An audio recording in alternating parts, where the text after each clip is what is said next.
Welcome to TZ24 TV. నేను మీ దివ్య. గీసుకొండ మండల కేంద్రంలోని PSR గార్డెన్లో మంగళవారం గ్రీన్ ఫీల్డ్ హైవేకి భూములు కోల్పోతున్న రైతులతో అధికారులు మరియు పరకాల శాసనసభ్యులు రేవూరి ప్రకాష్ రెడ్డి ముఖాముఖి నిర్వహించడం జరిగింది.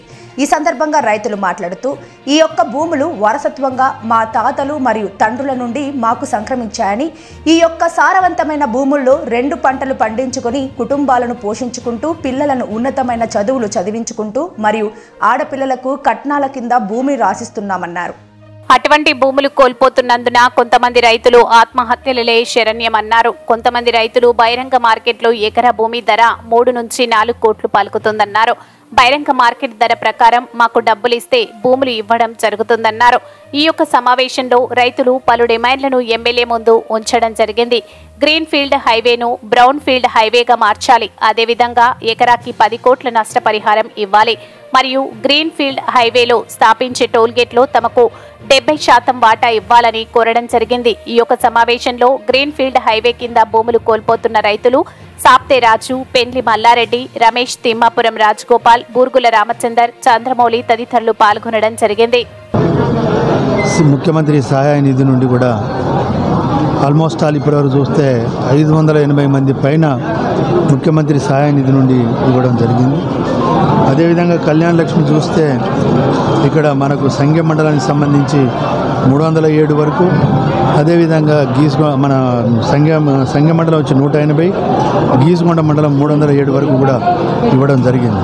అంటే ఇప్పటివరకు చూస్తే మొత్తం పరకాల నియోజకవర్గంలో కళ్యాణ లక్ష్మి కానీ సీఎం రిలీఫ్కు సంబంధించి కానీ చూస్తే దగ్గర 11.5 నుండి 12 కోట్ల రూపాయలు డిస్ట్రిబ్యూట్ చేయడం జరిగింది.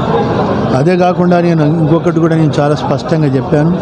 కళ్యాణ లక్ష్మి కానీ షాదీ ముబారక్ కానీ అదేవిధంగా సీఎం రిలీఫ్కు సంబంధించి ముఖ్యమంత్రి సహాయ నిధి సంబంధించి పార్టీలకు అతీతంగా ఇవ్వడానికి సిద్ధంగా ఉన్నాం.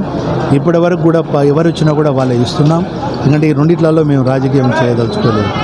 అదే కాకుండా ఇవాళ మనం చూస్తే గ్రీన్ ఫీల్డ్ రోడ్ గురించి సంబంధించి కూడా మరి రైతులకు ఒక రకమైన అంటే అనుమానాలు ఉండే, అదేవిధంగా చాలామంది కొన్ని టెన్షన్స్ కూడా తోటి ఉన్నారు. భూములు పోతున్నాయి, మాకెవరు కూడా సక్రమంగా ఏం సమాచారం ఇస్తలేదు అని చెప్పి ఒక అభద్రతా భావంతో ఉన్న రైతులకు ఇవాళ ఆర్డీఓ గారు అదేవిధంగా 2 తహసీల్దార్లు మేము కూర్చొని ఈ గ్రీన్ ఫీల్డ్ రోడ్డుకు సంబంధించి అలైన్మెంట్, ఎందుకంటే కొందరు రైతులు కోరింది ఏంటంటే అలైన్మెంట్ మార్చాలా సార్ అంటే అలైన్మెంట్ మార్చే పరిస్థితి లేదు, అలైన్మెంట్ అనేది ఫిక్స్ అయింది. రెండోది మనం భూములు ఇవ్వకపోవడం అనేది లేని పరిస్థితి లేదు. మనకు విధిగా మనం ఇవ్వవలసిన పరిస్థితి ఉన్నాయి. ఎందుకంటే ఇది అనేది అలైన్మెంట్ కానీ లేకుంటే అవార్డు పాస్ చేయడం కానీ గత ప్రభుత్వం ఉన్నప్పుడే జరిగిన ఇవన్నీ. ఇప్పుడు మనం వాటిని ఏం మార్చలేము. కానీ ఒకటి మాత్రం చెప్పాను, గౌరవ ముఖ్యమంత్రి గారు కలెక్టర్లతోటి వీడియో కాన్ఫరెన్స్లో చాలా స్పష్టంగా చెప్పిండు, రైతులకు న్యాయం జరగాలి. ఏదైతే అక్కడ ఉన్న స్థానికంగా ఉన్న మార్కెట్ వాల్యూస్ ఏవి ఉన్నాయో ఆ మార్కెట్ వాల్యూస్ ఇచ్చే విధంగా మీరు కలెక్టర్లు శ్రద్ధ వహించాలని చెప్పడమే కాకుండా స్థానిక శాసనసభ్యులకు కూడా మాకు చాలా స్పష్టంగా చెప్పడం జరిగింది.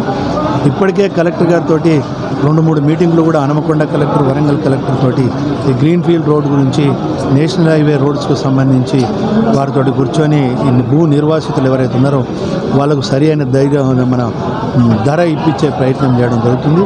ఇప్పుడు ఆర్డీఓ గారు కూడా ఏదైతే బేస్ రేట్ ఉన్నదో వాటిని అదేవిధంగా ఎనాన్స్ తోటి వచ్చే రేటును చెప్పుకుంటూ దానికి 175 నుండి 100% కూడా ఆర్బిట్రేషన్లో కూడా ఇస్తాము అని చెప్పడం జరిగింది.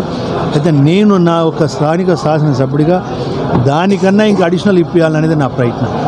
వాళ్ళు ఇప్పుడు ఏదైతే ఆర్బిట్రేషన్ రేటు ఏదైతే 75 to 100% అన్నారో వాళ్ళ యొక్క ఇప్పుడు ఏదైతే ఒక రేటును నిర్ధారించడం జరిగిందో ఆ యొక్క ఆర్బిట్రేషన్కు సంబంధించిన వాళ్ళు చెప్పిన అమౌంట్ కూడా అడిషనల్ ఇప్పించాలని ప్రయత్నం చేస్తున్నాం. తప్పకుండా ప్రయత్నం చేస్తాం. ఇంకోటి రైతులు కోరింది ఏంది అని అంటే ఎక్కడికెక్కడికి కొన్ని అటు కొంత ఇటు కొంత భూములు అయిపోతున్నాయి, మాకు పాసింగ్ అంటే అటు ఇటు పాస్ కావడానికి దారులు కూడా కావాలి అని చెప్పారు. తప్పకుండా పీడీ గారి దృష్టికి కూడా తీసుకుపోతాం. అదే కాకుండా చూస్తే బాయిలకును వేసిన పైప్ లైన్లకు డెవలప్మెంట్ యాక్టివిటీస్ కూడా ఖర్చులు పెట్టినాం. తిరిగి మేము ఖర్చు పెట్టవలసి వస్తానన్నారు.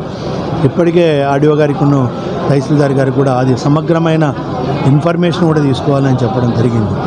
కొందరు టోటల్గా భూమి కోల్పోయే పరిస్థితులు కూడా ఉన్నాయి. అంటే వాళ్ళకు ఉపాధి కూడా కోల్పోయే పరిస్థితి ఉన్నది. ఇవాళ డబ్బులు చేతికి వచ్చినా కూడా వేరే దగ్గర భూములు కొనుక్కునే పరిస్థితి కూడా లేదు. అంటే ఒక రకంగా రైతు చేతిలో డబ్బులు ఉండే వరకు కొంత విచ్చలవిడిగా ఖర్చు అయిపోయే పరిస్థితి వస్తుంది. కుటుంబం ఆధారం కూడా కోల్పోయే పరిస్థితి వస్తుంది. కనుక అలా కుటుంబం ఆధారమే కోల్పోయే వాళ్ళు ఎవరైనా ఉంటే వాళ్ళ వివరాలు కూడా తీసుకోమని చెప్పాను. వాళ్ళకు స్వయం ఉపాధి అవకాశాలు కల్పించే విధంగా ఏమన్నా ప్రభుత్వపరమైన స్కీములు ఉన్నాయి కల్పించే విధంగా ఆ విధంగా కూడా నేను కృషి చేస్తానని చెప్పి వాళ్ళకు చెప్పడం జరిగింది. రైతులందరూ కూడా మాకు న్యాయం చేయండి, మేము భూములు ఇవ్వడానికి సిద్ధంగా ఉన్నాం, లేవని కాదు, కానీ మాకు అన్యాయం జరిగితే మాకు నిల్వ నీడ లేకుండా పోతే మా బతుకులు ఏమైతే అనేది వాళ్ళు అడగడం జరిగింది. వాళ్ళకు ఒక ఎష్యూరెన్స్ ఇచ్చాను. కనుక రైతులందరూ కూడా సహకరించడానికి సిద్ధంగా ఉన్నారు. ఈ సమస్యను కూడా ఈ ఆర్బిట్రేషన్ కూడా ఫైనల్ రేట్ ఎక్కడ రీచ్ అవుతాం అనేది కూడా 10 రోజుల నుండి 15 రోజుల లోపల చెప్పేసేసి వాళ్ళ దగ్గర కాన్సెంట్ లెటర్స్ అదేవిధంగా ఆర్బిట్రేషన్ కూడా లెటర్స్ తీసుకున్న తర్వాత ఆ రేట్లను కూడా ఫైనల్ చేసి చెప్పడంతో పాటుగా సమగ్ర సర్వే కూడా చేయించడం జరుగుతుంది. రైతులు తీసుకొచ్చిన దృష్టి ఏంటంటే నేను పొజిషన్లో ఉన్నాను, ధరణిలో చూస్తే ఎవరిదో పేరున్నది, తహసీల్దార్ దగ్గర ఉన్న సమాచారంలో వేరే పేరు ఉన్నాయి అని అన్నారు.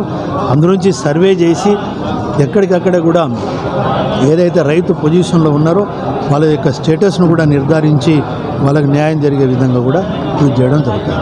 జై Congress. Please subscribe the TG24 TV।